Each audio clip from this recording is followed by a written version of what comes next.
ਅੱਜ ਦਾ ਇੱਕ ਵਿਸ਼ਾ ਜਿਹੜਾ ਮੈਂ ਤੁਹਾਡੇ ਅੱਗੇ ਲੈ ਕੇ ਆਇਆ, ਜਿਹੜੀ ਖਾਸ ਗੱਲ ਜਿਹੜੀ ਅੱਜ ਤੁਹਾਡੀ ਪ੍ਰਾਰਥਨਾ ਨੂੰ ਰੋਕ ਰਹੀ ਆ, ਜਿਹੜੀ ਤੁਹਾਡੀ ਉન્નਤੀ ਨੂੰ ਰੋਕ ਰਹੀ ਆ, ਜਿਹੜੀ ਤੁਹਾਡੀ ਚੰਗਿਆਈ ਨੂੰ ਰੋਕ ਰਹੀ ਆ, ਅਸੀਂ ਉਹਦੇ ਵਿੱਚ ਧਿਆਨ ਦੇਣਾ। ਅੱਜ ਫਿਲਿੱਪੀਆਂ 2 ਅਧਿਆਏ ਉਹਦੀ 5 ਆਇਤ ਨੂੰ ਕੱਢੀਏ ਔਰ ਪੜ੍ਹੀਏ। ਮੈਂ ਇਸ ਜਗ੍ਹਾ ਤੋਂ ਸ਼ੁਰੂ ਕਰਾਂਗਾ। ਅੱਜ ਦਾ ਵਿਸ਼ਾ ਹੈ ਪਾਪਾਂ ਦੀ ਮਾਫੀ। ਪਵਿੱਤਰ ਬਾਈਬਲ 'ਚ ਲਿਖਿਆ, ਜਿੱਦਾਂ ਪਰਮੇਸ਼ਵਰ ਨੇ ਸਾਡੇ ਅਪਰਾਧ ਮਾਫ ਕੀਤੇ, ਅਸੀਂ ਵੀ ਇੱਕ ਦੂਜੇ ਦੀਆਂ ਗਲਤੀਆਂ ਨੂੰ ਮਾਫ ਕਰਨਾ। ਅੱਜ ਦਾ ਵਿਸ਼ਾ ਇਹ ਆ। ਹਾਲੇਲੂਇਆ। ਹਾਂਜੀ, ਪੜ੍ਹੀਏ। ਤੁਹਾਡਾ ਉਹ ਸੁਭਾਅ ਹੋਵੇ, ਤੁਹਾਡਾ ਉਹ ਜਿਹਾ ਸੁਭਾਅ ਹੋਵੇ ਜੋ ਮਸੀਹ ਯੀਸ਼ੂ ਦਾ ਵੀ ਸੀ। ਜੋ ਮਸੀਹ ਯੀਸ਼ੂ ਦਾ ਵੀ ਸੀ। ਕਿੰਨੇ ਲੋਕਾਂ ਨੇ ਪਰਮੇਸ਼ਰ ਦੇ ਵਚਨ ਨੂੰ ਸੁਣਿਆ?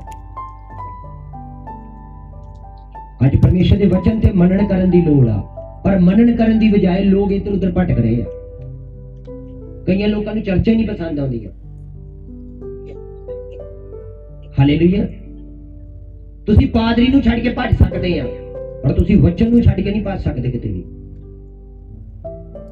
ਤੁਸੀਂ ਇਨਸਾਨਾਂ ਤੋਂ ਦੂਰੀ ਬਣਾ ਸਕਦੇ ਆ, ਪਰ ਖੁਦਾ ਦੇ ਕਲਾਮ ਤੋਂ ਔਰ ਪਰਮੇਸ਼ਰ ਤੋਂ ਦੂਰੀ ਨਹੀਂ ਬਣਾ ਸਕਦੇ। ਜਿੱਦਾਂ ਤੁਸੀਂ ਇੱਥੋਂ ਦੂਰੀ ਬਣਾ ਲਈ ਤੇ ਸਮਝ ਲਓ ਗਏ ਕੰਮ ਤੋਂ। ਪਰ ਪਵਿੱਤਰ ਬਾਈਬਲ ਵਿੱਚ ਲਿਖਿਆ ਵੀ ਤੁਹਾਡਾ ਉਹ ਜਿਹਾ ਸੁਭਾਅ ਹੋਵੇ ਜਿਹੜਾ ਮਸੀਹ ਯੀਸ਼ੂ ਮਸੀਹ ਦਾ ਸੀ। ਪ੍ਰਭੂ ਯੀਸ਼ੂ ਮਸੀਹ ਦਾ ਸੁਭਾਅ, ਉਹਦੇ ਸੁਭਾਅ ਦੇ ਵਿੱਚ ਇੱਕ ਖਾਸ ਗੱਲ ਸੀਗੀ। ਕੋਈ ਵੀ ਵਿਅਕਤੀ ਉਹਦੇ ਕੋਲ ਆਉਂਦਾ ਸੀ, ਪ੍ਰਭੂ ਨੂੰ ਮਾਫ ਕਰ ਦਿੰਦਾ ਸੀ। ਹਾਲੇਲੂਇਆ। ਕੋਈ ਵਿਅਕਤੀ ਕਿੱਦਾਂ ਦਾ ਵੀ ਕੋਈ ਨਹੀਂ ਗੁਨਾਹ ਕੀਤਾ ਹੋਵੇ, ਪ੍ਰਭੂ ਯੀਸ਼ੂ ਮਸੀਹ ਨੇ ਹਰ ਇੱਕ ਨੂੰ ਮਾਫ ਕੀਤਾ। ਹੁਣ ਬਾਈਬਲ 'ਚ ਲਿਖਿਆ ਇਹੋ ਹੀ ਸੁਭਾਅ ਤੁਹਾਡਾ ਹੋਵੇ, ਸੇਮ ਕਾਪੀ। ਕਿੰਨੇ ਲੋਕ ਪਰਮੇਸ਼ਰ ਦੇ ਵਚਨ ਨੂੰ ਸੁਣ ਰਹੇ ਆ? ਇਹ ਬਹੁਤ ਖਾਸ ਔਰ ਗੰਭੀਰ ਵਿਸ਼ਾ ਆ। ਇਹ ਕਲਾਮ ਜਿਹੜਾ ਹੈ, ਇਹਦੇ ਉੱਤੇ ਸਾਨੂੰ ਅੱਜ ਬਹੁਤ ਜ਼ਿਆਦਾ ਧਿਆਨ ਦੇਣ ਦੀ ਲੋੜ ਆ ਔਰ ਮੰਨਣ ਕਰਨ ਦੀ ਲੋੜ ਆ। ਤੁਹਾਡੀ ਬਰਕਤ ਕਿਤੇ ਬਾਹਰ ਨਹੀਂ ਹੈਗੀ, ਤੁਹਾਡੀ ਬਰਕਤ ਇਸ ਕਲਾਮ ਦੇ ਵਿੱਚ ਹੀ ਆ। ਹਾਲੇਲੂਇਆ। ਕਿੰਨੇ ਲੋਕੀ ਪਰਮੇਸ਼ਰ ਦੇ ਵਚਨ ਨੂੰ ਸੁਣ ਰਹੇ ਆ? ਕਿੰਨੇ ਲੋਕ ਏਦਾਂ ਦਾ ਸੁਭਾਅ ਰੱਖਦੇ ਆ ਕਿ ਜੇ ਕਿਸੇ ਨੇ ਤੁਹਾਡੇ ਪ੍ਰਤੀ ਕੋਈ ਗਲਤੀ, ਕੋਈ ਏਦਾਂ ਦੇ ਵਿਅਕਤੀ ਹੈ ਜਿਹਦੇ ਦਿਲ ਦੇ ਵਿੱਚ ਕਿਸੇ ਲਈ ਕੜਤਨ ਹੋਵੇ। ਬਿਲਕੁਲ ਬਹੁਤ ਅੱਛੀ ਗੱਲ ਆ, ਤੁਸੀਂ ਪ੍ਰਭੂ ਦੀ ਜੁੜੀ ਸੱਚ ਬੋਲ ਰਹੇ ਆ। ਕੋਈ ਤੁਹਾਡਾ ਵੈਰੀ, ਹੱਥ ਚੱਕੋ। ਹਾਲੇਲੂਇਆ। ਪਰ ਬਾਈਬਲ ਦੱਸਦੀ ਤੁਹਾਡਾ ਸੁਭਾਅ ਕਿੱਦਾਂ ਦਾ ਹੋਣਾ ਚਾਹੀਦਾ, ਜਿੱਦਾਂ ਦਾ ਯੀਸ਼ੂ ਮਸੀਹ ਦਾ ਸੁਭਾਅ ਹੈ। ਜਦੋਂ ਅਸੀਂ ਬਪਤਿਸਮਾ ਲੈਂਦੇ ਆ ਤੇ ਉਹਦਾ ਮਤਲਬ ਕੀ ਆ? ਅਸੀਂ ਪੁਰਾਣੀ ਇਨਸਾਨੀਅਤ ਨੂੰ ਲਾ ਕੇ ਸੁੱਟ ਦਿੱਤਾ, ਨਵੇਂ ਨੂੰ ਪਹਿਨ ਲਿਆ। ਮਤਲਬ ਦੁਸ਼ਟ ਆਤਮਾਵਾਂ ਦੇ ਕੰਮਾਂ ਨੂੰ ਛੱਡ ਕੇ, ਇਹ ਦੁਸ਼ਟ ਆਤਮਾ ਦਾ ਕੰਮ ਆ, ਕ੍ਰੋਧ ਨਫ਼ਰਤ ਦੇ ਨਾਲ ਭਰਿਆ ਸ਼ੈਤਾਨ ਆ। ਇਹ ਪਵਿੱਤਰ ਆਤਮਾ ਨਹੀਂਗਾ। ਔਰ ਜਦੋਂ ਤੁਹਾਡੇ ਕੋਲ ਪਵਿੱਤਰ ਆਤਮਾ ਆਏਗਾ, ਤੁਹਾਡੇ ਅੰਦਰ ਇਹ ਗਿਫਟ ਕੰਮ ਕਰਨਗੇ। ਤੁਸੀਂ ਦੂਜਿਆਂ ਦੀ ਗਲਤੀ ਨੂੰ ਮਾਫ ਕਰੋਗੇ, ਚਾਹੇ ਕਿੰਨਾ ਵੀ ਵੱਡਾ ਅਪਰਾਧ ਨਾ ਹੋਵੇ, ਕਿਉਂ ਨਾ ਕੀਤਾ ਹੋਵੇ। ਹਾਲੇਲੂਇਆ। ਕਿੰਨੇ ਲੋਕੀ ਪਰਮੇਸ਼ਰ ਦੇ ਵਚਨ ਨੂੰ ਸੁਣ ਰਹੇ ਆ? ਅੱਜ ਤੱਕ ਆਪਣੇ ਜੀਵਨ ਦੇ ਅੰਦਰ ਮੈਨੂੰ ਪਰਮੇਸ਼ਰ ਨੇ ਬਹੁਤ ਲੋਕਾਂ ਦੇ ਬਾਰੇ ਬਹੁਤ ਕੁਝ ਦੱਸਿਆ, ਪਰ ਮੈਂ ਸਭਾ ਦੇ ਵਿੱਚ ਉਹਨਾਂ ਨੂੰ ਕਦੀ ਚੇਤਾਵਨੀ ਨਹੀਂ ਦਿੱਤੀ, ਕਿਉਂਕਿ ਪਵਿੱਤਰ ਆਤਮਾ ਕਿਸੇ ਦੇ ਅਪਰਾਧਾਂ ਨੂੰ ਉਛਾਲਦਾ ਨਹੀਂ, ਉਹ ਢੱਕਦਾ ਆ। ਸਾਨੂੰ ਇਹ ਗੱਲ ਦਾ ਪਤਾ ਹੋਣਾ ਚਾਹੀਦਾ। ਪਿਛਲੇ ਸੰਡੇ ਵੀ ਇੱਕ ਭਵਿੱਖਬਾਣੀ ਕੀਤੀ ਸੀ, ਮੈਂ ਕਿਹਾ ਤੁਸੀਂ ਦਾਸੀ ਨੂੰ ਮਿਲ ਲਓ। ਪਰ ਜੇ ਖੁਦਾ ਨੇ ਮੈਨੂੰ ਦਿਖਾਇਆ ਤੇ ਮੈਨੂੰ ਉਹ ਵੀ ਬੰਦੇ ਦਿਖਾਏ ਆ, ਕੌਣ ਕਿੱਥੇ ਕੀ ਕਰ ਰਿਹਾ। ਪਰਮੇਸ਼ਰ ਮੈਨੂੰ ਮੇਰੇ ਤੇ ਪ੍ਰਗਟ ਕਰਦਾ। ਤੁਹਾਨੂੰ ਪਤਾ ਇਹਨਾਂ ਗੱਲਾਂ ਦਾ। ਕਿੰਨੇ ਲੋਕੀ ਪਰਮੇਸ਼ਰ ਦੇ ਵਚਨ ਨੂੰ ਸੁਣ ਰਹੇ, ਪਰ ਅਸੀਂ ਭਰੀ ਸਭਾ ਦੇ ਵਿੱਚ ਕਿਉਂ ਨਹੀਂ ਕਹਿੰਦੇ? ਕਿਉਂਕਿ ਅਸੀਂ ਜਾਣਦੇ ਆ ਖੁਦਾ ਪਾਪਾਂ ਨੂੰ ਢੱਕਣ ਵਾਲਾ ਪਰਮੇਸ਼ਰ ਹੈ। ਕਿਸੇ ਦੇ ਪਾਪ ਨੂੰ ਉਛਾਲਣ ਵਾਲਾ ਉਹ ਪਰਮੇਸ਼ਰ ਨਹੀਂਗਾ। ਪਰ ਅੱਜ ਮਸੀਹੀ ਲੋਕਾਂ ਵਿੱਚ ਕੀ ਹੁੰਦਾ? ਇੱਕ ਦੂਜੇ ਦੇ ਭੈਣਾਂ ਭਰਾਵਾਂ ਦੇ ਪਾਪ ਉਛਾਲੇ ਜਾਂਦੇ ਆ, ਮਾਫ ਨਹੀਂ ਕੀਤੇ ਜਾਂਦੇ। ਜਦੋਂ ਪ੍ਰਭੂ ਯੀਸ਼ੂ ਮਸੀਹ ਨੇ ਚੇਲਿਆਂ ਨੂੰ ਪ੍ਰਾਰਥਨਾ ਸਿਖਾਈ ਤੇ ਬੜੀ ਜ਼ਬਰਦਸਤ ਗੱਲ ਪ੍ਰਭੂ ਨੇ ਕਹੀ। ਕਹਿੰਦਾ ਜਦੋਂ ਤੁਸੀਂ ਪ੍ਰਾਰਥਨਾ ਕਰੋ ਪਿਤਾ ਦੇ ਅੱਗੇ ਖੜੇ ਹੋ ਕੇ ਤੇ ਕਹੋ, ਹੇ ਪਿਤਾ। ਤੁਸੀਂ ਆਪਣੇ ਪਰਮੇਸ਼ਵਰ ਨੂੰ ਕਹਿ ਕੇ ਨਾ ਬੁਲਾਓ। ਹਾਲੇਲੂਇਆ। ਉਹਨੂੰ ਪਿਤਾ ਕਹੋ। ਹੁਣ ਪਿਤਾ ਕੌਣ ਕਹਿ ਸਕਦਾ? ਇੱਕ ਪਿਤਾ, ਇੱਕ ਪੁੱਤ। ਯੀਸ਼ੂ ਮਸੀਹ ਨੇ ਪਿਤਾ ਨੂੰ ਕਿਹਾ। ਯਹੂਦੀ, ਫਰੀਸੀ, ਉੱਥੇ ਕੋਈ ਏਦਾਂ ਦਾ ਵਿਅਕਤੀ ਨਹੀਂ ਸੀ, ਏਦਾਂ ਦਾ ਹੈ ਨਹੀਂ ਸੀ ਜਿਹਨੇ ਕਦੀ ਪਰਮੇਸ਼ਵਰ ਨੂੰ ਪਿਤਾ ਕਿਹਾ ਹੋਵੇ। क्यों यहूदी खिलाफत करन लग पे? क्योंकि एक पिता दा पुੱਤ बनना, परमेश्वर दा पुੱਤ बनना यहूदी जानते सीगे ये छोटी गल नहीं गी। फरीसी जानते सी छोटी गल नहीं गी, ते बहुत वड्डी गल कही जांदा आ, ते बहुत वड्डी गल आखी जांदा आ भी वो मेरा पिता ते मैं ओहदा पुੱਤਰ आ, यीशु मसीह। एक इस गल करके खास ज्यादा विरोध यीशु मसीह दा हुंदा सी। अज जे तुसीं पिता कह के प्रार्थना करते हैं तो यीशु मसीह ने अगे एक गल कही, तेरी मर्जी जिवें स्वर्ग च पूरी हुंदी धरती ते पूरी होवे, तेरा नाम पाक मन्निया जाए। और वो वचन दे विच तुसीं पढ़ सकते हैं, मत्ती दी इंजील 6 अध्याय घर जाके पढ़ सकते हैं, लिख लो। और उस क्या पिता मेरे कर्ज की कर माफ कर जिद्दां मैं अपने करजाइयां नूं की कीता माफ कीता। ये प्रार्थना दे विच जिक्र है। हुण फर्स्ट दे उत्ते पिता परमेश्वर कह के प्रार्थना करनी, जे तुसीं सचमुच प्रभु दे पुੱਤਰ बन गए आ ते प्रार्थना विच परमेश्वर ने कहा तुसीं जिद्दां तुहाडी गलती माफ कीती पिता परमेश्वर ने, तुसीं भी जिन्हां ने तुहाडे प्रति कोई गलती कीती आ तुहाडे भैणां भरावां ने उहनूं माफ कर दो।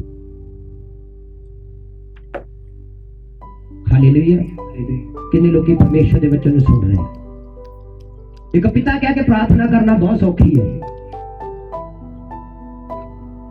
पर एक पुੱਤ बन के उसकी सेवा करनी वो बड़ी औखी। आज मैं तुहानूं दसना चाहुंदा तुसीं परमेश्वर के धीआं पुੱਤਰ बनना है और देखना है कि तुसीं धीआं पुੱਤਰ बन गए। बाइबल च लिखिया परमेश्वर के वचन दे विच, पवित्र कलाम दे विच, पवित्र बाइबल दे विच जिन्नियां ने यीशु मसीह नूं कबूल कीता परमेश्वर ने उन्नियां नूं धीआं पुੱਤਰਾਂ होण दा हक दिता। हुण उन्ने हक देता आ कि तुसीं वो पदवी पा लई, कि तुसीं वो हक पा लिया। हालेलुया। प्रभु यीशु मसीह के नाम की, प्रभु यीशु मसीह के नाम की पढ़िए। तुसीं लूका मत्ती दी इंजील 6 अध्याय ਉਹਦੀ 12 आयत ਨੂੰ पढ़िए। खुदा अपनी बरकत दे। ਤੁਹਾਡਾ ਸੁਭਾਅ ਉਹ ਜਿਹਾ ਹੋਵੇ ਜਿਹੜਾ ਯੀਸ਼ੂ ਮਸੀਹ ਦਾ ਹੈ। ਜੇ ਤੁਸੀਂ ਉਹੋ ਜਿਹਾ ਸੁਭਾਅ ਲੈ ਕੇ ਚੱਲੋਗੇ, ਜੇ ਉਹੋ ਜਿਹਾ ਸੁਭਾਅ ਲੈ ਕੇ ਜੀਓਗੇ, ਮੈਂ ਤੁਹਾਨੂੰ ਚੈਲੰਜ ਕਰਕੇ ਕਹਿੰਦਾ ਆ ਦੁਨੀਆ ਦੀ ਕੋਈ ਤਾਕਤ ਤੁਹਾਨੂੰ ਰੋਕ ਨਹੀਂ ਸਕਦੀ ਅੱਗੇ ਵਧਣ ਤੋਂ, ਤੁਹਾਨੂੰ ਸਫਲ ਹੋਣ ਤੋਂ ਰੋਕ ਨਹੀਂ ਸਕਦੀ। ਆਮੀਨ। ਕਿੰਨੇ ਲੋਕੀ ਪਰਮੇਸ਼ਰ ਦੇ ਵਚਨ ਨੂੰ ਸੁਣ ਰਹੇ ਆ? ਹਾਂਜੀ ਪੜ੍ਹੀਏ।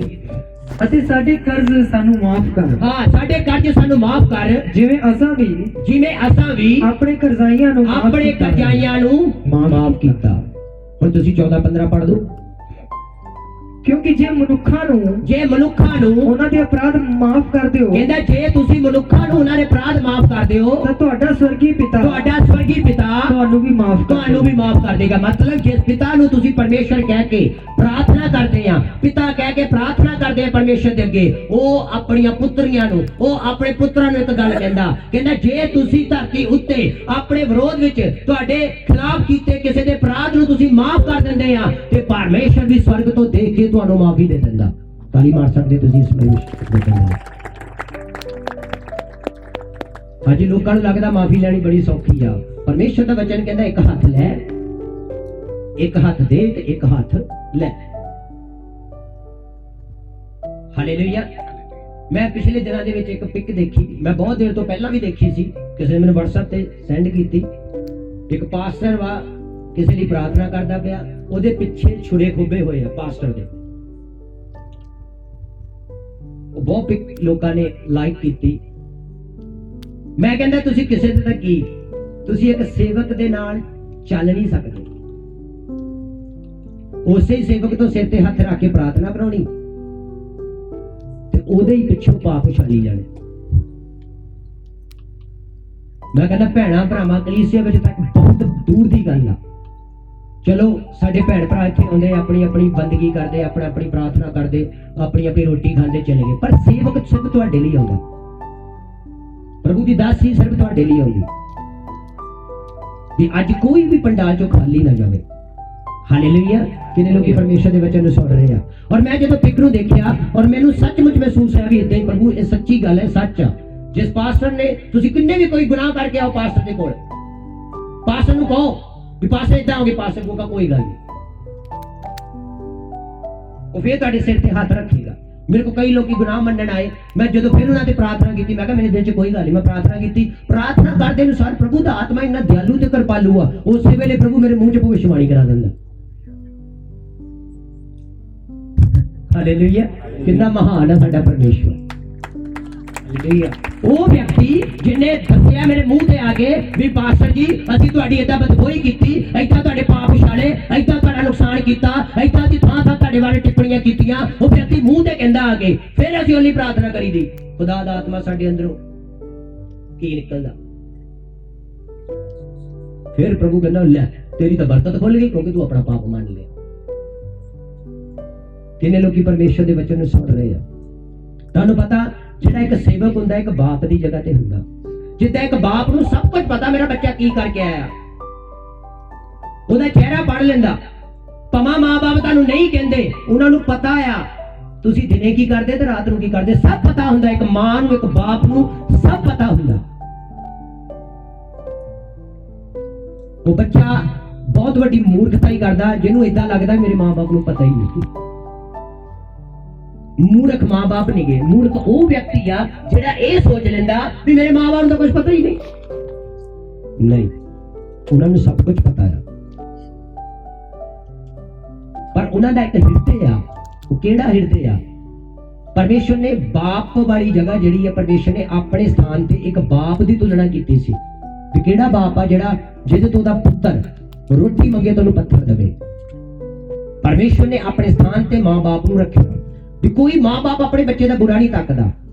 ਇਹਦਾ ਮਤਲਬ ਕੀ ਆ ਕਿ ਜੇ ਪਰਮੇਸ਼ਵਰ ਨੇ ਸਾਡੇ ਮਾਂ-ਬਾਪ ਨੂੰ, ਸਾਨੂੰ ਪਰਮੇਸ਼ਵਰ ਨੇ ਆਪਣੇ ਸਥਾਨ ਤੇ ਤੁਹਾਡੇ ਮਾਂ-ਬਾਪ ਨੂੰ ਰੱਖਿਆ, ਤੇ ਕੀ ਕੋਈ ਇਨਸਾਨ ਆਪਣੇ ਮਾਂ-ਬਾਪ ਨੂੰ ਮੂਰਖ ਬਣਾ ਲੇਗਾ? ਮਾਂ-ਬਾਪ ਨੂੰ ਮੂਰਖ ਬਣਾਉਣਾ ਮਤਲਬ ਪਰਮੇਸ਼ਵਰ ਨੂੰ ਮੂਰਖ ਬਣਾਉਣਾ, ਕਿਉਂਕਿ ਪਰਮੇਸ਼ਵਰ ਨੇ ਮਾਂ-ਬਾਪ ਜਿਹੜੇ ਆ ਉਹਨਾਂ ਨੂੰ ਆਪਣਾ ਸਥਾਨ ਤੇ ਰੱਖਿਆ। ਔਰ 10 ਹੁਕਮਾਂ ਵਿੱਚ ਵੀ ਪ੍ਰਭੂ ਨੇ ਕਿਹਾ, ਕਹਿੰਦਾ ਆਪਣੇ ਮਾਂ-ਬਾਪ ਦਾ ਕੀ ਕਰ? ਆਦਰ ਕਰ। ਕਿੰਨੇ ਲੋਕੀ ਪਰਮੇਸ਼ਰ ਦੇ ਵਚਨ ਨੂੰ ਸੁਣ ਰਹੇ। ਹੁਣ ਬਾਈਬਲ 'ਚ ਲਿਖਿਆ, ਪਵਿੱਤਰ ਕਲਾਮ 'ਚ ਪ੍ਰਭੂ ਯਿਸੂ ਮਸੀਹ ਨੇ ਜਦੋਂ ਪ੍ਰਾਰਥਨਾ ਸਿਖਾਈ, ਕਹਿੰਦਾ ਜਿੱਦਾਂ ਸਾਡੇ ਕਰਜ਼ ਮਾਫ ਕੀਤੇ, ਜਿੱਦਾਂ ਅਸੀਂ ਦੂਜਿਆਂ ਦੇ ਕਰਜ਼ ਮਾਫ ਕੀਤੇ, ਸਾਡੇ ਵੀ ਕਰਜ਼ ਕੀ ਕਰ? ਮਾਫ ਕਰ। ਮਤਲਬ ਪ੍ਰਭੂ ਨੇ ਸਾਫ਼ ਕਹਿਤਾ। ਔਰ ਅਗਲੀ ਆਇਤ ਵਿੱਚ ਲਿਖਿਆ, ਪੜ੍ਹੀਏ 14 ਤੇ 15, ਪਰ ਜੇ ਤੁਸੀਂ ਮਨੁੱਖਾਂ ਨੂੰ ਉਹਨਾਂ ਦੇ ਅਪਰਾਧ ਮਾਫ ਨਾ ਕਰੋ, ਜੇ ਤੁਸੀਂ ਮਨੁੱਖਾਂ ਦੇ ਅਪਰਾਧ ਜਿਹੜੇ ਉਹਨਾਂ ਨੇ ਤੁਹਾਡੇ ਪ੍ਰਤੀ ਕੀਤੇ ਆ ਮਾਫ ਨਾ ਕਰੋ, ਤਾਂ ਤੁਹਾਡਾ ਪਿਤਾ ਵੀ ਤੁਹਾਡੇ ਅਪਰਾਧ, ਤੁਹਾਡਾ ਪਿਤਾ ਜਿਹਦੇ ਅੱਗੇ ਤੁਸੀਂ ਪ੍ਰਾਰਥਨਾ ਕਰਦੇ ਆ, ਉਹ ਪਿਤਾ ਪਰਮੇਸ਼ਵਰ ਤੁਹਾਡੇ ਅਪਰਾਧ ਮਾਫ ਨਾ ਕਰੇ। ਹਾਂ, ਉਹ ਪਿਤਾ ਵੀ ਫਿਰ ਤੁਹਾਡੇ ਪਾਪ ਮਾਫ ਨਹੀਂ ਕਰ ਸਕਦਾ। ਪਵਿੱਤਰ ਬਾਈਬਲ ਵਿੱਚ ਲਿਖਿਆ, ਪਤਰਸ ਨੇ ਫਿਰ ਪੁੱਛਿਆ, ਪ੍ਰਭੂ ਬਾਰ-ਬਾਰ ਪ੍ਰਭੂ ਮਾਫ ਕਰੀ ਜਾਂਦਾ ਸੀ, ਮਾਫ ਕਰੀ ਜਾਂਦੇ ਸੀਗੇ। ਔਰ ਪਤਰਸ ਨੇ ਕਿਹਾ, ਪ੍ਰਭੂ ਹੁਣ ਸਾਨੂੰ ਇੱਕ ਗੱਲ ਦੱਸ ਦੇ ਬਈ ਕਿੰਨੀ ਵਾਰੀ ਮਾਫ ਕਰੀਏ। ਪ੍ਰਭੂ ਨੇ ਗਿਣਤੀ ਵੀ ਕਰਵਾਈ ਹੈ। ਹਾਲੇਲੂਇਆ। ਪਤਰਸ ਪ੍ਰਭੂ ਯਿਸੂ ਮਸੀਹ ਦੇ ਕੋਲ ਆਏ ਔਰ ਪ੍ਰਭੂ ਯਿਸੂ ਮਸੀਹ ਨੇ ਕਿਹਾ, ਕਿੰਨੀ ਵਾਰੀ ਅਪਰਾਧ ਮਾਫ ਕਰਾਂ? ਲੂਕਾ 18 ਅਧਿਆਇ ਵਿੱਚ ਘਰ ਜਾ ਕੇ ਪੜ੍ਹ ਸਕਦੇ ਤੁਸੀਂ। ਲੂਕਾ 18 ਅਧਿਆਇ ਘਰ ਜਾ ਕੇ ਪੜ੍ਹ ਸਕਦੇ। ਕਿੰਨੀ ਵਾਰੀ ਅਪਰਾਧ ਮਾਫ ਕਰਾਂ? ਕੀ 7 ਵਾਰੀ ਪਤਰਸ ਨੇ ਕਿਹਾ? ਪ੍ਰਭੂ ਯਿਸੂ ਮਸੀਹ ਨੇ ਕਿਹਾ ਨਾ, 7 ਨੂੰ 70 ਨਾਲ ਗੁਣਾ ਕਰ। ਕਿੰਨੇ ਬਣੇ? ਤੁਸੀਂ ਦੱਸੋ ਕਿੰਨੇ ਬਣੇ? 490। 490 ਬਾਰ ਪ੍ਰਭੂ ਨੇ ਕਿਹਾ, ਜੇ ਕੋਈ ਤੇਰੇ ਪ੍ਰਤੀ ਕੋਈ ਗੁਨਾਹ ਕਰੇ ਤੇ ਉਹਨੂੰ ਮਾਫ ਕਰ ਦੇ। 490 ਵਾਰੀ। ਤੁਹਾਨੂੰ ਪਤਾ ਯਹੂਦੀਆਂ ਦੇ ਟਾਈਮ ਦੇ ਉੱਤੇ ਸਿਰਫ 3 ਵਾਰੀ ਗਲਤੀ ਕੀਤੀ, ਮਾਫੀ ਸੀਗੀ। ਚੌਥੀ ਵਾਰੀ ਕਹਿੰਦੇ ਟੰਗ ਦੋ ਫਿਰ।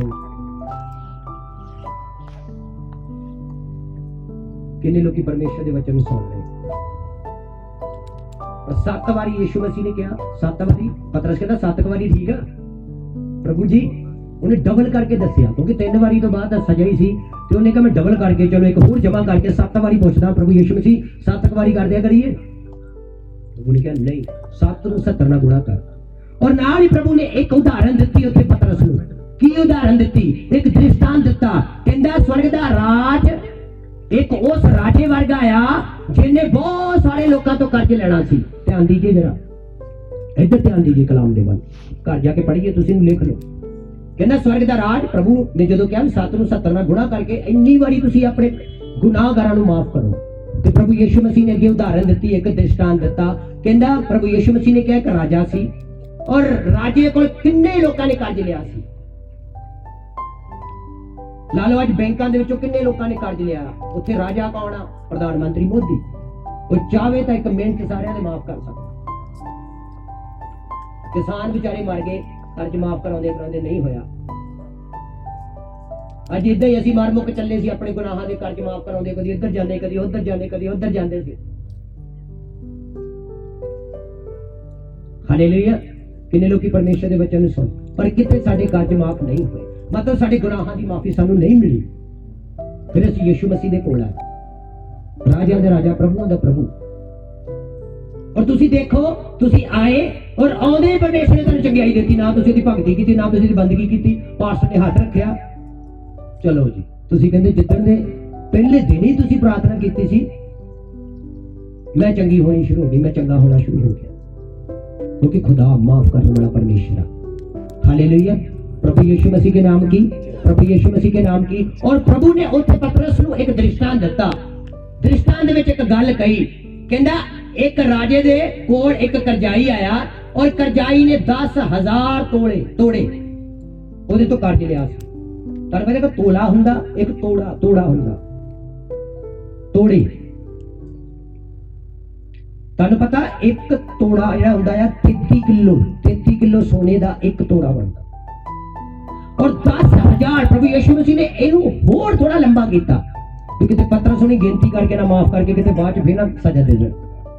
ਫਿਰ ਪਰਮੇਸ਼ਰ ਥੋੜਾ ਜਿਹਾ ਹੋਰ ਵੱਡਾ ਕੀਤਾ, 10,000 ਕਹਿੰਦਾ ਇੱਕ ਤੋੜੇ ਦਾ। ਕਹਿੰਦਾ ਕੋਈ ਕਰਜ਼ਾਈ ਯਿਸੂ ਮਸੀਹ ਦੇ ਕੋਲ ਆਇਆ ਔਰ ਯਿਸੂ ਮਸੀਹ ਨੇ ਕਿਹਾ ਵੀ ਇੱਕ ਰਾਜੇ ਦੇ ਕੋਲ ਆਇਆ ਔਰ ਰਾਜੇ ਨੂੰ ਕੀ ਕਿਹਾ, ਰਾਜੇ ਨੇ ਹੁਕਮ ਕੀਤਾ ਇਹਨੂੰ ਫੜ ਕੇ ਲੈ ਕੇ ਆਓ, ਇਹਦੇ ਕੋਲ ਮੈਂ ਇੰਨੇ ਪੈਸੇ ਕਰਜ਼ ਲੈਣਾ ਆ ਔਰ ਇਹਨੂੰ ਫੜ ਕੇ ਲੈ ਕੇ ਆਓ, ਤੋਂ ਭੁਗਤਾਨ ਕਰੋ।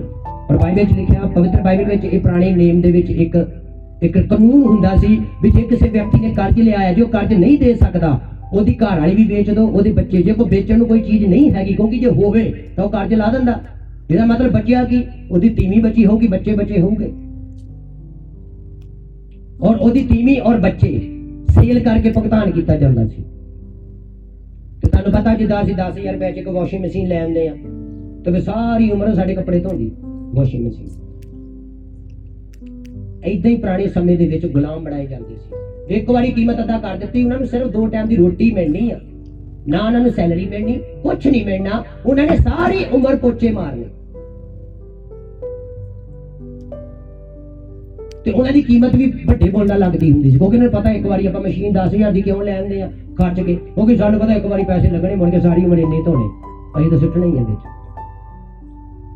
ਕਿੰਨੇ ਲੋਕੀ ਪਰਮੇਸ਼ਰ ਦੇ ਵਚਨ ਨੂੰ ਸੁਣਦੇ। और उस जगह के उत्ते प्रभु यीशु मसीह ने उन्होंने एक तकीद की, पतरस उन्होंने समझाया बई जदों ओनू पातशाह दे कोल लेके आए, पढ़िए लूका दी अंजील 18 दे आए 21 ऐत तो पढ़िए, खुदा बड़ी बरकत दे।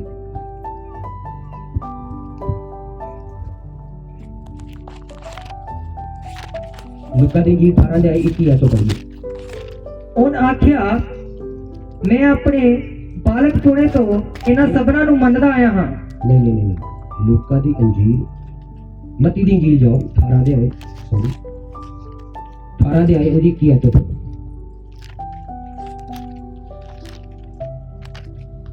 ਹਾਂਜੀ पढ़िए। तद पतरस ने कोल आण के ਉਹਨੂੰ ਆਖਿਆ, प्रभु जी मेरा भाई कितनी बारी मेरा पाप करे ਅਤੇ ਮੈਂ ਉਹਨੂੰ ਮਾਫ ਕਰਾਂ? ਹਾਂਜੀ ਕਿ 7 ਵਾਰ ਤੀਕਰ?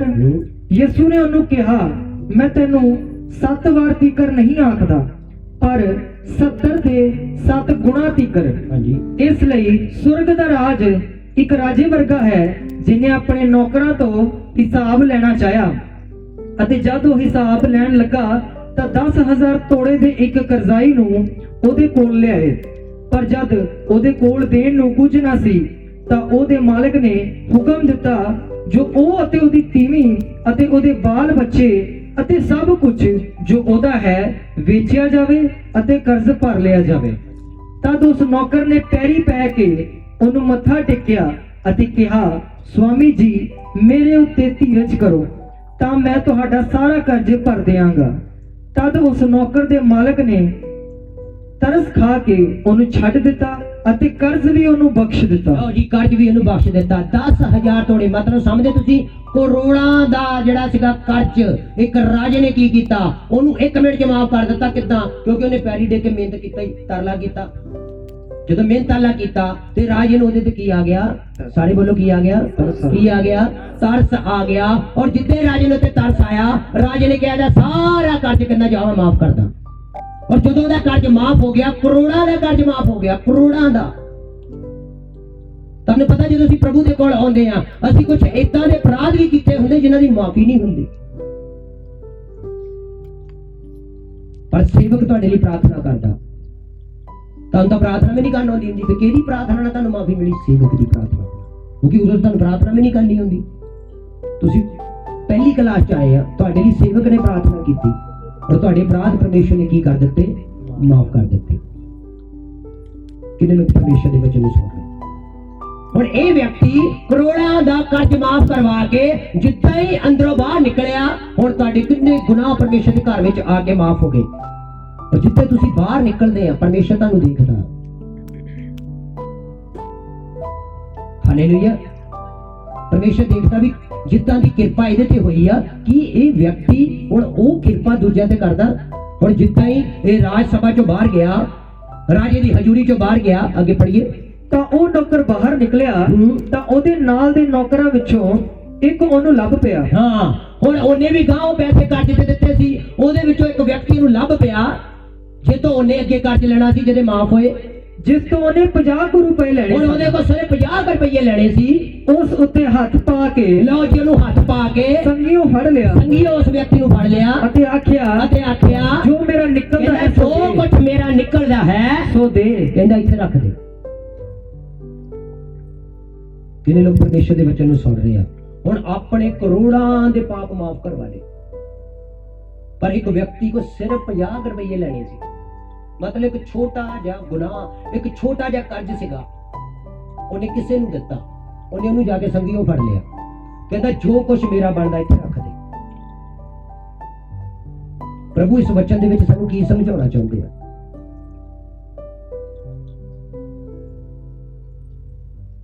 ਕਿੰਨੇ ਲੋਕੀ ਪਰਮੇਸ਼ਰ ਦੇ ਵਚਨ ਨੂੰ ਸੁਣ ਰਹੇ ਆ? ਅਸੀਂ ਦਾਊਦ ਦੇ ਬਾਰੇ ਪੜ੍ਹਦੇ ਆ, ਯੂਸਫ ਦੇ ਬਾਰੇ ਪੜ੍ਹਦੇ ਆ। ਯੂਸਫ ਦੇ ਉੱਤੇ ਕਿੰਨਾ ਅਤਿਆਚਾਰ ਹੋਇਆ, ਕੀਤਾ ਗਏ ਨੇ ਉਹਦੇ ਸਕੇ ਭਰਾਵਾਂ ਨੇ। ਕਿੰਨਾ ਅਤਿਆਚਾਰ, ਸਾਡੇ ਤੇ ਕਿਤੇ ਇੰਨਾ ਅਤਿਆਚਾਰ ਨਹੀਂ ਹੁੰਦਾ। ਸਾਡੇ ਤੇ ਕਿਤੇ ਇੰਨਾ ਕਿਸੇ ਨੇ ਕੋਈ ਵੱਡਾ ਗੁਨਾਹ ਕਰ ਦਿੱਤਾ ਹੋਵੇ ਵੀ ਅਸੀਂ ਮਤਲਬ ਹੁਣ ਕਿਸੇ ਪਾਸੇ ਜੋਗੇ ਰਹੇ ਹੀ ਨਹੀਂ। ਯੂਸਫ ਤੇ ਕਿੰਨਾ ਅਤਿਆਚਾਰ ਹੋਇਆ। 17 ਸਾਲਾਂ ਤੋਂ ਲੈ ਕੇ 30 ਸਾਲ ਤੱਕ ਜੋ ਉਹਨੇ ਸਜ਼ਾ ਭੋਗੀ, ਕਿ ਉਹਦੀ ਆਪਣੀ ਗਲਤੀ ਸੀਗੀ ਯੂਸਫ ਦੀ? ਬੋਲ ਵੀ ਪਾਓ, ਪਰ ਉਹਨੇ ਆਪਣੇ ਭਰਾਵਾਂ ਦੀ ਗਲਤੀ ਨੂੰ ਭੋਗਿਆ ਜਿਹੜੀ ਉਹਨਾਂ ਨੇ ਕੀਤੀ, ਪਰ ਉਹ ਕੀਤੀ ਵੀ ਉਹਨੇ ਉਹਨਾਂ ਦੀ ਬਰਕਤ ਚ ਬਦਲ ਦਿੱਤੀ। ਕਿੰਨੇ ਲੋਕੀ ਪਰਮੇਸ਼ਰ ਦੇ ਵਚਨ ਨੂੰ ਸੁਣ ਰਹੇ? ਹਾਲੇਲੂਇਆ। ਕਿਉਂਕਿ ਉਹ ਜਾਣਦਾ ਸੀ ਮੇਰੇ ਭਰਾਵਾਂ ਨੇ ਜਿਹੜਾ ਕਰਮ ਕੀਤਾ ਆ, ਇਹ ਉਹਨਾਂ ਦਾ ਕਰਮ ਆ, ਜਿਹੜਾ ਮੈਨੂੰ ਪਰਮੇਸ਼ਰ ਨੇ ਸੌਂਪਿਆ ਮੈਂ ਉਹ ਕਰਮ ਕਰਨਾ। ਉਹਨੇ ਪੁੱਤ ਬਣ ਕੇ ਦਿਖਾਇਆ ਪਰਮੇਸ਼ਰ ਦਾ। ਬਾਕੀ ਵੀ ਉਹਦੇ ਭਰਾ ਸੀਗੇ, ਪਰ ਉਹ ਪੁੱਤ ਨਹੀਂ ਬਣ ਸਕੇ। ਬਾਕੀ ਉਹਦੇ ਭਰਾ ਵੀ ਉਸੇ ਪਰਮੇਸ਼ਰ ਨੂੰ ਮੰਨਦੇ ਸੀਗੇ, ਪਰ ਯੂਸਫ ਦੇ ਉੱਤੇ ਪਰਮੇਸ਼ਰ ਨੇ ਏਡੀ ਵੱਡੀ ਕਿਰਪਾ ਕਿਉਂ ਕੀਤੀ? ਕਿਉਂ ਉਹਨੂੰ ਰਾਜਪਾਟ ਦੇ ਦਿੱਤਾ? ਕਿਉਂਕਿ ਉਹਨੇ ਆਪਣੇ ਦਿਲ ਦੇ ਅੰਦਰ ਆਪਣੇ ਭਰਾਵਾਂ ਦੇ ਪ੍ਰਤੀ ਨਫ਼ਰਤ ਰੱਖੀ ਨਹੀਂ। ਜਿੱਦਣ ਖੱਡੇ 'ਚ ਸੁੱਟਿਆ ਉਦੋਂ ਹੀ ਭੁੱਲ ਗਿਆ, ਜਿੱਦਣ ਬੋਲੀ ਲੱਗੀ ਭੁੱਲ ਗਿਆ।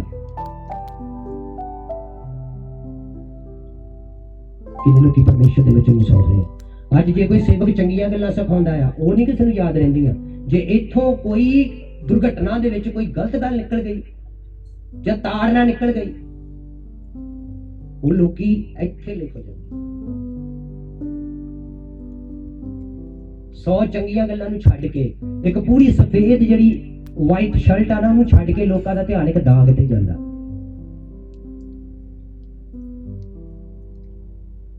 ਕਿੰਨੇ ਲੋਕੀ ਪਰਮੇਸ਼ਰ ਦੇ ਵਚਨ ਨੂੰ ਸੁਣ ਰਹੇ? Hallelujah, hallelujah, hallelujah, hallelujah. प्रभु यीशु मसीह के नाम की जय, प्रभु यीशु मसीह के नाम की जय। ਹੁਣ ਇਸ ਵਿਅਕਤੀ ਨੇ ਜਦੋਂ ਘਰੋਂ ਬਾਹਰ ਨਿਕਲਿਆ ਔਰ ਉਹ ਜਿਹਨੂੰ ਇੰਨੇ ਅੱਗੇ ਕਰ ਦਿੱਤਾ ਸਿਰਫ 50 ਰੁਪਏ, ਮਤਲਬ ਇੱਕ ਛੋਟੀ ਜੀ ਗਲਤੀ ਸੀ, ਚਾਹੁੰਦਾ ਤਾਂ ਇਹ ਵੀ ਉਹਦੀ ਮਾਫ ਕਰ ਸਕਦਾ ਸੀ, ਪਰ ਇਹਨੇ ਮਾਫ ਨਹੀਂ ਕੀਤੀ। और परमेश्वर ने उस वचन ਨੂੰ ਬੜੇ ਅੱਛੇ ਤਰੀਕੇ ਨਾਲ ਸਮਝਾਇਆ। ਕਹਿੰਦਾ ਜਦੋਂ ਰਾਜੇ ਨੂੰ ਇਸ ਗੱਲ ਦਾ ਪਤਾ ਲੱਗਾ ਵੀ ਮੇਰੇ ਤੋਂ ਲੱਖਾਂ ਕਰੋੜਾਂ ਦਾ ਕਰਜ਼ ਮਾਫ ਕਰਵਾ ਲਿਆ, ਮੇਰੇ ਤੋਂ ਇੰਨੀਆਂ ਗਲਤੀਆਂ क्षमा ਕਰਵਾ ਲਈਆਂ, ਆਪ ਇੱਕ ਛੋਟੀ ਜਿਹੀ ਗਲਤੀ ਨਹੀਂ ਮਾਫ ਕੀਤੀ, ਤਾਂ ਉਹਨੇ ਸੈਨਿਕਾਂ ਨੂੰ ਫਿਰ ਭੇਜਿਆ ਕਰਨ ਨੂੰ ਫੜ ਕੇ ਫਿਰ ਕਟਹਿਰੇ 'ਚ ਲੈ ਆਓ। ਕਈ ਵੇਲੇ ਸਾਡੇ ਨਾਲ ਵੀ ਇਦਾਂ ਹੀ ਹੁੰਦਾ। ਅਸੀਂ ਕਰਜ਼ ਮਾਫ ਕਰਵਾ ਲੈਂਦੇ ਆ, ਸਭ ਕੁਝ ਸ਼ਿਫਾ ਲੈ ਲੈਂਦੇ ਆ, ਉਸ ਤੋਂ ਬਾਅਦ ਕਿਤੇ ਨਾ ਕਿਤੇ ਅਸੀਂ ਆਪਣੇ ਭੈਣਾਂ ਭਰਾਵਾਂ ਦੇ ਪ੍ਰਤੀ ਨਫ਼ਰਤ ਰੱਖਦੇ ਆ, ਕੜੱਤਰ ਰੱਖਦੇ ਆ ਔਰ ਉਹਨਾਂ ਨੂੰ ਮਾਫ ਨਹੀਂ ਕਰਦੇ, ਤੇ ਫਿਰ ਅਸੀਂ ਉਸੇ ਜਗ੍ਹਾ ਤੇ ਆ ਜਾਂਦੇ ਜਿੱਥੋਂ ਅਸੀਂ ਸ਼ੁਰੂ ਕੀਤਾ ਸੀ। ਇਹ ਵਿਅਕਤੀ ਉੱਥੇ ਹੀ ਆ ਗਿਆ ਜਿੱਥੋਂ ਇੱਕ ਰਾਜੇ ਨੇ ਕੰਮ ਸ਼ੁਰੂ ਕੀਤਾ ਸੀਗਾ, ਹਿਸਾਬ ਲੈਣਾ ਸ਼ੁਰੂ ਕੀਤਾ ਔਰ ਹਿਸਾਬ ਲੈਂਦੇ ਲੈਂਦੇ ਦਾ ਸਾਰਾ ਕਰਜ਼ ਮਾਫ ਕਰ ਦਿੱਤਾ ਔਰ ਇਹਨੇ ਆਪਣੇ ਆਪ ਨੂੰ ਦੂਜੇ ਦੀ ਗਲਤੀ ਨੂੰ ਨਾ ਮਾਫ ਕਰਕੇ ਇਹਨੇ ਆਪਣੇ ਆਪ ਨੂੰ ਫਿਰ ਉੱਥੇ ਹੀ ਲੈ ਆਂਦਾ।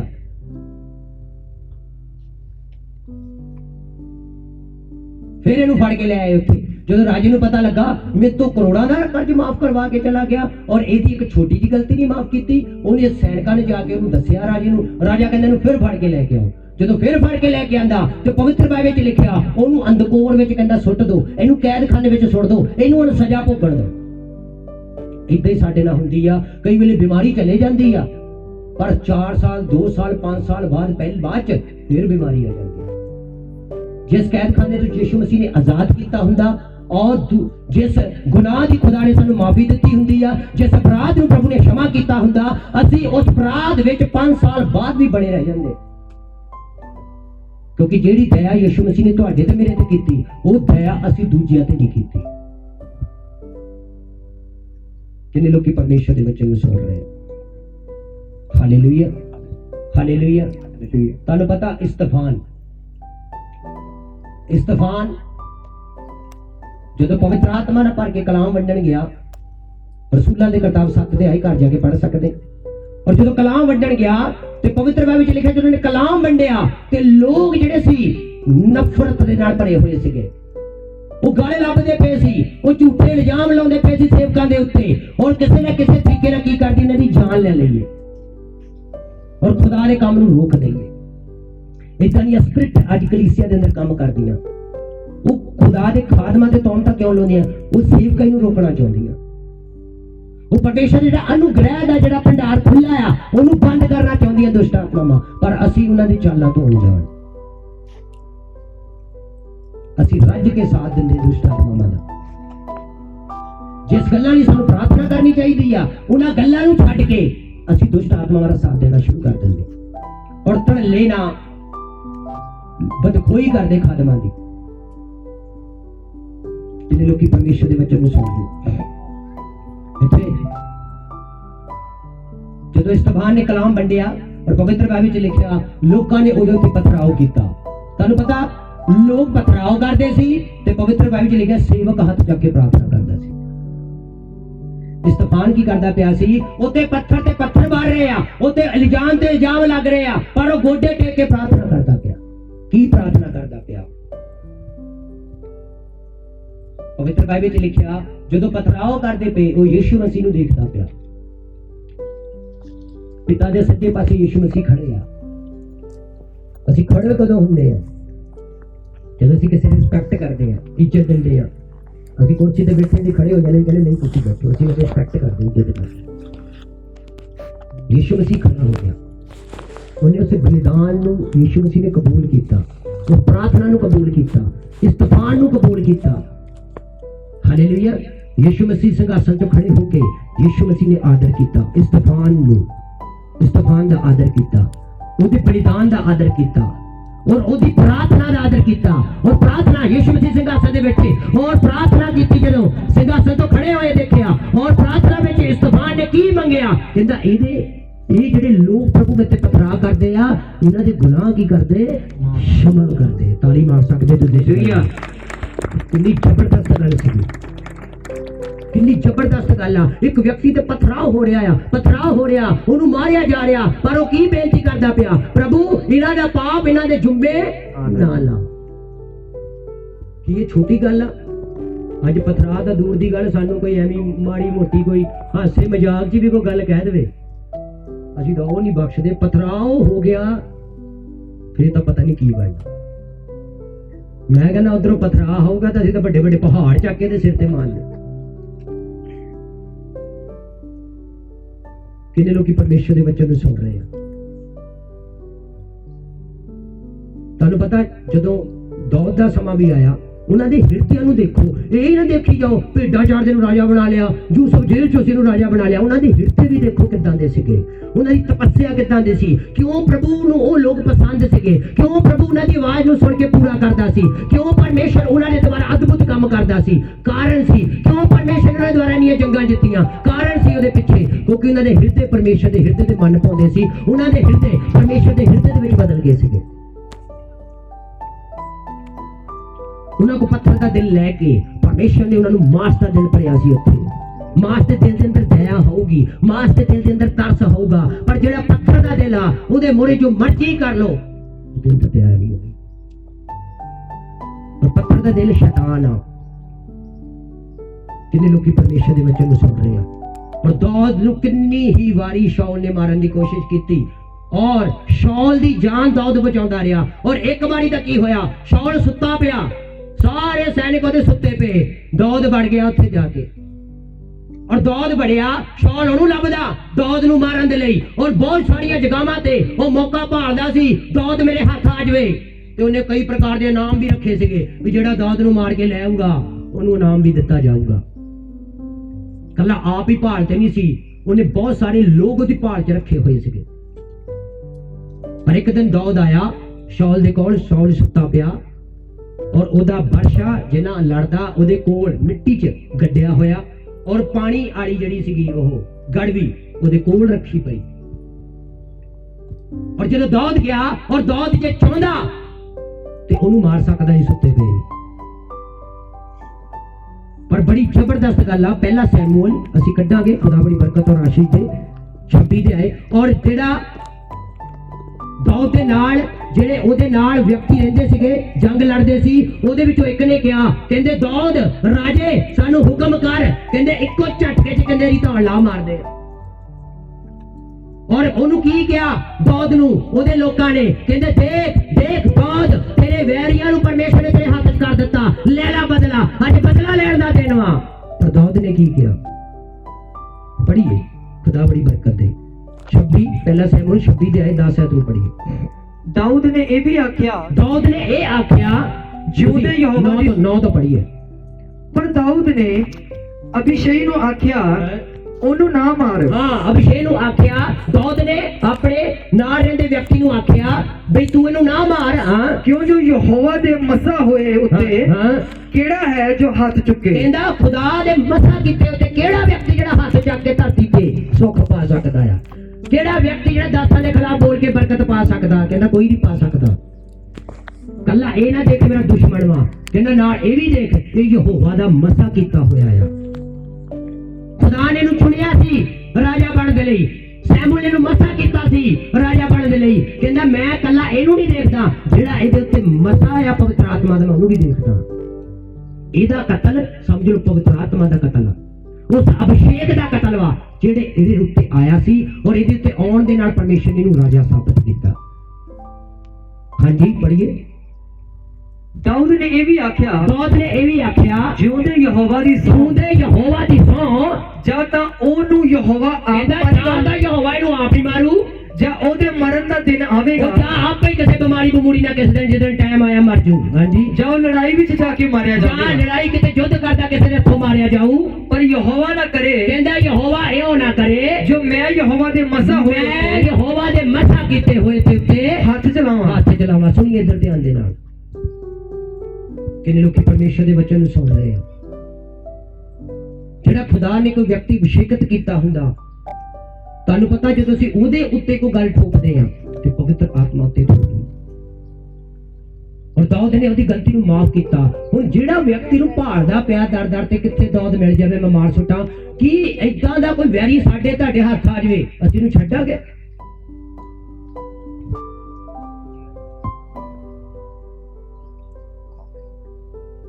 Hallelujah, hallelujah. ਸਾਡੇ ਪਿੰਡ ਦੇ ਵਿੱਚ ਜਿਹੜੇ ਲੋਕ ਵਿਰੋਧ ਕਰਦੇ ਸੀ ਸਾਡਾ, ਤੇ ਮੈਂ ਚਰਚ ਵਿੱਚ ਬੈਠਾ ਸੀ ਯੂਥ ਮੀਟਿੰਗ ਦੇ ਵਿੱਚ, ਔਰ ਮੈਂ ਉੱਥੇ ਇੱਕ ਗੱਲ ਕਹੀ, ਉਹਨਾਂ ਦੇ ਘਰ ਕੋਈ ਫੰਕਸ਼ਨ ਉਹਨਾਂ ਨੇ ਸਾਨੂੰ ਨਹੀਂ ਬੁਲਾਇਆ, ਪਰ ਮੈਂ ਇਹਨਾਂ ਨੂੰ ਗੱਲ ਕਹੀ, ਮੈਂ ਕਿਹਾ ਮੈਂ ਸਾਰਿਆਂ ਨੂੰ ਸੱਦਣਾ। ਇੱਕ ਬ੍ਰਦਰ ਨੇ ਮੈਨੂੰ ਕਿਹਾ, ਕਹਿੰਦੇ ਪਾਸਟਰ ਜੀ ਇਹ ਕੰਮ ਤੁਹਾਡਾ ਗਲਤ ਆ, ਇਹ ਤੁਹਾਡਾ ਕੰਮ ਗਲਤ ਆ, ਇਹ ਤੁਸੀਂ ਸਹੀ ਨਹੀਂ ਕਰਦੇ ਪਏ। ਕਿਉਂਕਿ ਉਹਨੂੰ ਨਹੀਂ ਪਤਾ ਸੀ ਉਹ ਕੀ ਗੱਲ ਕਰਦਾ ਪਿਆ, ਮੈਨੂੰ ਪਤਾ ਸੀ ਮੈਂ ਕੀ ਗੱਲ ਕਰਦਾ ਪਿਆ। ਉਹਨੂੰ ਨਹੀਂ ਪਤਾ ਸੀ ਮੈਂ ਕਿੱਥੋਂ ਗੱਲ ਕਹਿੰਦਾ ਪਿਆ, ਪਰ ਮੈਂ ਜਾਣਦਾ ਸੀ, ਪ੍ਰਭੂ ਜਾਣਦਾ ਸੀ ਮੈਂ ਕਿੱਥੋਂ ਬੋਲਦਾ ਪਿਆ। ਇੱਕ ਗੱਲ ਮੈਨੂੰ ਦੱਸੋ, ਸਿੰਘਾਸਨ ਦੇ ਉੱਤੇ ਕੌਣ ਵਿਰਾਜਮਾਨ? ਬੋਲੋ, ਬੋਲ ਵੀ ਬੋ, ਕੌਣ ਵਿਰਾਜਮਾਨ ਹੈ ਸਿੰਘਾਸਨ ਤੇ? ਇਹ ਬਦਲਾ ਲੈਣਾ ਉਹਦਾ ਕੰਮ। ਕਿਸੇ ਨੇ ਗਲਤੀ ਕੀਤੀ ਤਾਂ ਨਿਆਂ ਕਰਨਾ ਉਹਦਾ ਕੰਮ। ਜਿੱਦਣ ਅਸੀਂ ਨਿਆਂ ਆਪ ਕਰਨਾ ਸ਼ੁਰੂ ਕਰ ਦਿੰਦੇ, ਫਲਾਨਾ ਇਦਾਂ ਢਿਮਕੜਾ ਇਦਾਂ, ਇਹਦਾ ਮਤਲਬ ਯਿਸੂ ਮਸੀਹ ਨੇ ਸਿੰਘਾਸਨ ਤੋਂ ਚੱਕ ਕੇ ਸਾਈਡ ਤੇ ਕਰ ਦਿੱਤਾ, ਆਪ ਸਿੰਘਾਸਨ ਤੇ ਬਹਿ ਕੇ ਨਿਆਂ ਕਰਨ ਲੱਗ ਪਏ। ਇੱਕ ਗੱਲ ਯਾਦ ਰੱਖੋ, ਆਪਣੇ ਆਪ ਨੂੰ ਸਿੰਘਾਸਨ ਤੇ ਨਾ ਬਿਠਾਓ। ਮਤਲਬ ਜਦੋਂ ਤੁਸੀਂ ਕਿਸੇ ਦਾ ਫੈਸਲਾ ਲੈਂਦੇ ਨਾ, ਇਹ ਬੰਦਾ ਏਦਾਂ ਆ, ਇਹ ਬੰਦਾ ਏਦਾਂ, ਉਹਦੀ ਗਲਤੀ ਨਹੀਂ ਮਾਫ ਕਰਦੇ, ਉਹਦੇ ਗੁਨਾਹ ਨੂੰ, ਇਹਦਾ ਮਤਲਬ ਕਿ ਤੁਸੀਂ ਯਿਸੂ ਮਸੀਹ ਨੂੰ ਕੁਰਸੀ ਤੋਂ ਚੱਕ ਕੇ ਸਾਈਡ ਤੇ ਕਰ ਦਿੱਤਾ ਔਰ ਆਪ ਸਿੰਘਾਸਨ ਤੇ ਬਹਿ ਕੇ ਫੈਸਲੇ ਲੈਣੇ ਸ਼ੁਰੂ ਕਰ ਦਿੱਤੇ। ਕਿੰਨੇ ਲੋਕੀ ਪਰਮੇਸ਼ਰ ਦੇ ਵਚਨ ਨੂੰ ਸੁਣ ਰਹੇ। ਤੁਹਾਨੂੰ ਪਤਾ, ਜਦੋਂ ਇੱਕ ਵਿਚਾਰਨ ਔਰਤ ਸਰੇਆਮ ਫੜੀ ਗਈ ਸੀ ਤੇ ਉਹਨੂੰ ਪਥਰਾਓ ਕਰਦੇ ਕਰਦੇ ਕਰਦੇ ਕਰਦੇ ਲੋਕ ਭਜਾ ਰਹੇ ਸੀਗੇ, ਉਹ ਭੱਜਦੀ ਭੱਜਦੀ ਭੱਜਦੀ ਯਿਸੂ ਮਸੀਹ ਦੇ ਕੋਲ ਆਈ ਔਰ ਯਿਸੂ ਮਸੀਹ ਦੇ ਪੈਰੀ ਡਿੱਗੇ।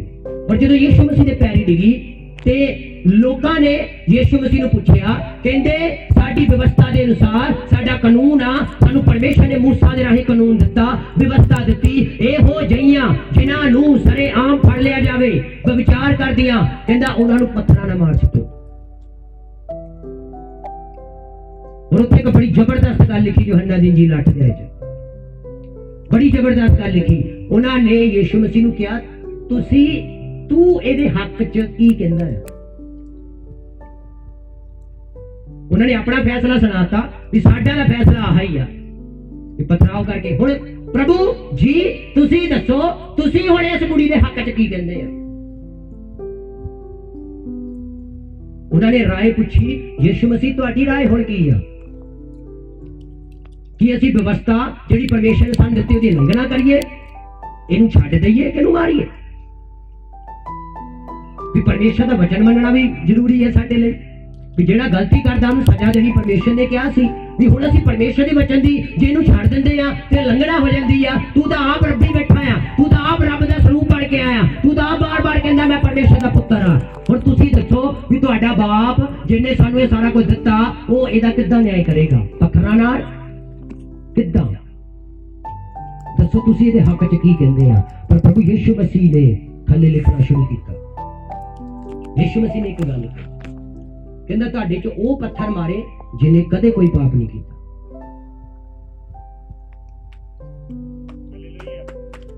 Hallelujah, hallelujah.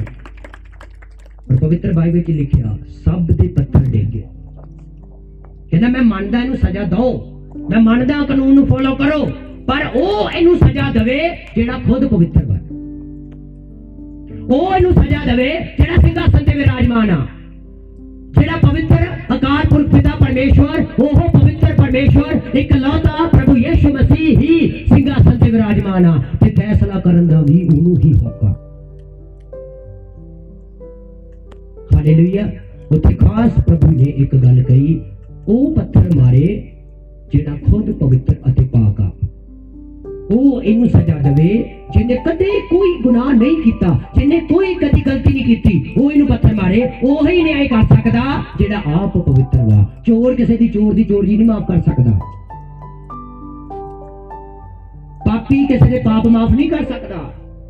ਜਿਹੜਾ ਖੁਦ ਪਾਪ ਤੋਂ ਰਹਿਤ ਵਾ, ਉਹੀ ਦੂਜੇ ਦੇ ਕੀ ਕਰ ਸਕਦਾ ਹੈ? ਪਾਪ ਮਾਫ ਕਰ ਸਕਦਾ। ਯਿਸੂ ਮਸੀਹ ਉੱਥੇ ਇਹ ਬਿਆਨ ਕਰਨਾ ਚਾਹੁੰਦੇ ਸੀਗੇ ਔਰ ਯਿਸੂ ਮਸੀਹ ਨੇ ਉੱਥੇ ਕਲੀਅਰ ਕੀਤਾ ਬਈ ਨਿਆਂ ਕਰਨਾ ਪਰਮੇਸ਼ਰ ਦੇ ਹੱਥ ਆ, ਔਰ ਉਹ ਨਿਆਂ ਸਿਰਫ ਜਿਹੜਾ ਆਪ ਪਵਿੱਤਰ ਵਾ ਉਹ ਹੀ ਕਿਸੇ ਨੂੰ ਸਜ਼ਾ ਦੇ ਸਕਦਾ, ਉਹ ਹੀ ਕਿਸੇ ਦਾ ਫੈਸਲਾ ਲੈ ਸਕਦਾ। ਇਹਨੂੰ ਮਾਫ ਕਰਨਾ ਜਾਂ ਇਹਨੂੰ ਸਜ਼ਾ ਦੇਣੀ ਇਹ ਕਿਸੇ ਬੰਦੇ ਦੇ ਹੱਥ ਵਿੱਚ ਨਹੀਂਗਾ। ਪਰ ਅੱਜ ਲੋਕਾਂ ਨੇ ਪਰਮੇਸ਼ਰ ਦੀ ਕੁਰਸੀ ਸਾਂਭ ਲਈ ਆ, ਉਸ ਕੁਰਸੀ ਤੇ ਬਹਿ ਕੇ ਲੋਕੀ ਸਾਰੀ ਦਿਹਾੜੀ ਨਿਆਂ ਕਰਦੇ ਰਹਿੰਦੇ। ਹਾਲੇ ਤਾਂ ਜੱਜ ਵੀ 5 ਵਜੇ ਛੁੱਟੀ ਕਰ ਜਾਂਦਾ ਵਿਚਾਰਾ। ਲੋਕੀ ਰਾਤ ਨੂੰ ਵੀ ਫੋਨ ਲਾ ਕੇ 12 ਵਜੇ, ਹਾਂ ਮੈਂ ਸੁਣਿਆ ਸੀ, ਹੈਗਾ ਤਾਂ ਬੰਦਾ ਏਦਾਂ ਦਾ ਹੀ ਹੈ। ਜੱਜ ਵੀ ਮੈਂ ਕਹਿੰਦਾ 5 ਵਜੇ 4 ਵਜੇ ਛੁੱਟੀ ਕਰਕੇ ਚਲੇ ਜਾਂਦਾ, ਨਿਆਂ ਦਾ ਕੰਮ ਖਤਮ।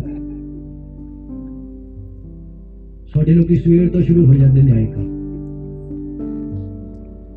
ਕਈ ਤਾਂ ਭੈਣਾਂ ਸਵੇਰੇ ਉੱਠਦੀਆਂ ਨਿਆਂ ਕਰ ਦਿੰਦੀਆਂ, ਲੈ ਕੂੜਾ ਸਾਡੇ ਘਰ ਮੋਰੇ ਲਾਤਾ ਦੱਸ ਸਵੇਰੇ ਨੇ ਆਈ ਸ਼ੁਰੂ ਤੇ ਜੇ ਉਹ ਤੁਹਾਡੇ ਮੋਰੇ ਲਾਇਆ ਤੂੰ ਕਿਸੇ ਹੋਰ ਦੇ ਲਾ ਦੇ ਗੱਲ ਕਾਹਦੀ ਸਫਾਈ ਕਰ ਦੂਗਾ ਹੌਲੀ ਹੌਲੀ ਕੂੜਾ ਪਿੰਡ ਚੋਂ ਬਾਹਰ ਕੱਢ ਦੋ ਹੌਲੀ ਹੌਲੀ ਉਹਨੂੰ ਭੈਣ ਨੂੰ ਕਹੀ ਮੈਂ ਇੱਥੇ ਲਾਉਂਦੀ ਆ ਤੂੰ ਅੱਗੇ ਲਾ ਸਲਾਹ ਕਰ ਲਿਆ ਕਰੋ ਸਾਰੇ ਪਿੰਡ ਦੇ ਰਲ ਕੇ ਚੱਲੋ ਆਪਾਂ ਇੱਕ ਪਿੰਡ 'ਚ ਰਹਿਣਾ ਆ ਇੱਕ ਗਲੀ 'ਚ ਰਹਿਣਾ ਇੱਕ ਘਰ 'ਚ ਰਹਿਣਾ ਲੜਾਈ ਕਾਹਦੀ ਆ ਕੋਈ ਇਦਾਂ ਦਾ ਹੱਲ ਨਾ ਲੱਭਿਆ ਜਾਵੇ ਵੀ ਜਿੰਨਾ ਪਿੰਡ ਹੀ ਸਾਫ਼ ਹੋ ਜਾਵੇ ਵੀ ਭੈਣ ਨਾਲ ਸਲਾਹ ਕਰ ਲਈ ਜਾਵੇ ਵੀ ਭੈਣ ਮੈਂ ਅੱਜ ਕੂੜਾ ਖਿੱਚ ਕੇ ਤੇਰੇ ਇੱਥੇ ਲਾਉਂ ਤੂੰ ਖਿੱਚ ਕੇ ਉਧਰ ਲਾ ਦੇ ਉਹਨੂੰ ਕਈ ਖਿੱਚ ਕੇ ਉਹ ਸਾਰੇ ਸਲਾਹ ਕਰ ਲੋ ਲੈ ਮੈਂ ਕਹਿੰਦਾ ਕੂੜਾ ਨਹੀਂ ਮੁਸਣਾ ਸਾਫ਼ ਹੋ ਜਾਣਾ ਸਾਰਾ